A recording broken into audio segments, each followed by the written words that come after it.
we're going to disassemble and then reassemble the XDS in 45. After removing the ammo from the weapon, we're going to visually and physically inspect to ensure that it's clear. Once it is deemed that it is clear, what we're going to do is you're going to slide your slide back to this notch, and that lever is going to go up. It's going to get hung up.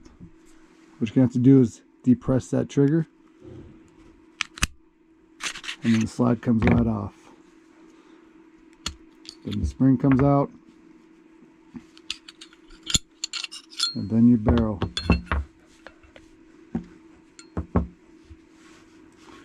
Reassembly goes in the reverse. Barrel, spring,